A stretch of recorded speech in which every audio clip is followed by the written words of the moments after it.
Catherine Rampell, I want to start with you. According to the White House press secretary, quote, Canada is bending the knee just like Mexico. Is that what's happening here? This is hilarious to me because Trump got rolled by both of these countries, and no one, least of all Trump, seems to have realized it. Both the leaders of Mexico and Canada have agreed to do what they have already been doing. It's just that Trump didn't seem to know about it. Like, for example, the president of Mexico said that she would commit to having 10,000 troops at the US-Mexico border. Guess what? There are already 15,000 people there, troops, military troops from Mexico there, and have been there for years. Trump didn't seem to notice this. Same deal with Canada. Prime Minister Trudeau said, aha, we're going to spend $1.3 billion on investing in border security.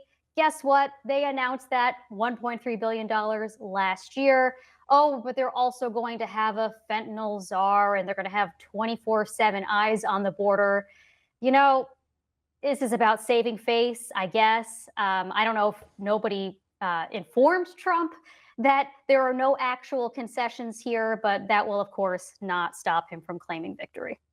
We have certainly seen the claim of victory. Scott Jennings, I'm not going to act like Republicans are still a party of free trade that they had been in kind of iterations past. There's obviously been a transformation and a willingness to at least somewhat embrace what President Trump has made so clear as a focal point of his really entire agenda.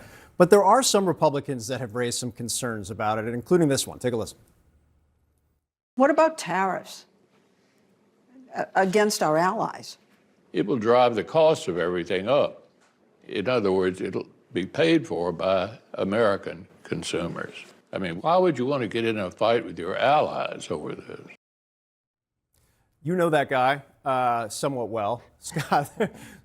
Former Senate Majority Leader Mitch McConnell, your former boss as well. Is he wrong here? Well, I think that question was posed on 60 Minutes last night. Let's fast forward to what's happening right now. There are no tariffs. There's a pause on this because, as has been reported by CNN and every other news outlet, both Mexico and Canada have reached agreements today with Donald Trump to do what we want them to do, which is to put people and technology and resources at the border to stop the flow of people and drugs, illegal immigration, stem the tide. That is the whole point of this exercise. And that is apparently what is happening. And yes, there have been some troops there in Mexico. This is an agreement to do permanent deployment. And yes, some of this stuff in Canada was already announced, but now they were dragging their feet. Now their feet are held to the fire. They've got 30 days to really implement, and they can't pussyfoot around anymore. So the point of this exercise today, to me, had less to do with trade and more to do with saying to our neighbors, you need to be better neighbors. We are more important to your economy than you are to ours, so you need to help us with our serious problem, which is illegal immigration and people dying from fentanyl. And they both said yes today, and that is a win for Donald Trump. You know, Ashley, to kind of Scott's point, in terms of claiming the victory, making clear publicly across every different platform White House officials have a voice in, and the president himself, it's what we're going to see. We've seen it before. It's a playbook, but it's a playbook that's been effective in terms of how the public receives it. What are Democrats doing in this moment? Well, I mean, I think I would challenge your point about it being effective. I mean, what we're seeing right now is Donald Trump is actually using Americans' pocketbooks as a negotiating weapon in his trade wars, and it's wreaking havoc on the economy as we actually speak. I mean, the markets fell here and abroad globally. You've had a situation where investors are pulling their stocks from companies that they think are going to be hardest hit by tariffs. You've got U.S. industry base from home builders to manufacturing, as well as retailers saying that, you know, the prices are going to spike and the American people are going to pay a price. So this isn't over, you know, and the reality is this is just a betrayal of what Donald Trump promised the American people, and that was that he was going to lower prices on day one. So Trump's trade wars are not over, and they're not, and the effect of them could be felt, and they're going to be felt by the American public in their pocketbooks. Catherine, to Ashley's point, quantify what the actual impact is here for people saying, look, the market bounced back, no tariffs were put into place, Trump got what he wanted, all's well, we'll do this again in 30 days. Is that kind of the reality from an economic perspective? I mean, I don't know what Trump wanted in this situation. Again, he didn't actually get anything. But if he were to put these tariffs in place, they would be very painful for American consumers. Okay, Scott. I mean, this is It's a total lie. I'm sorry. public information. He Go, got look what he up- wanted. go He look got an agreement from our neighbors to do more on the border. That's what he wanted, do and he got it. exactly what they have I mean, already been I understand you're doing. the Either- minister of propaganda tonight, but you don't have to be. You could just say, "Hey, all's well that ends well." Here, come on.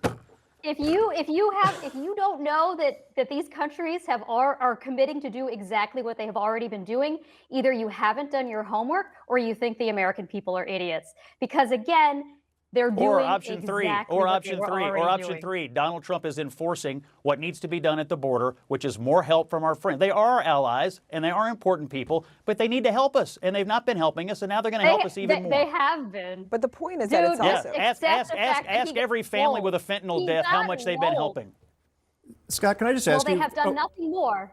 Scott, can They I have ask you done though? nothing more. Like this playbook is like he's got one play on some level. At some point, the market's going to stop taking this serious, I presume. I think part of the freak out this morning was everybody didn't really take it totally seriously, given the scale of things. Is there ever going to come a point where he's going to actually do what he says on tariffs?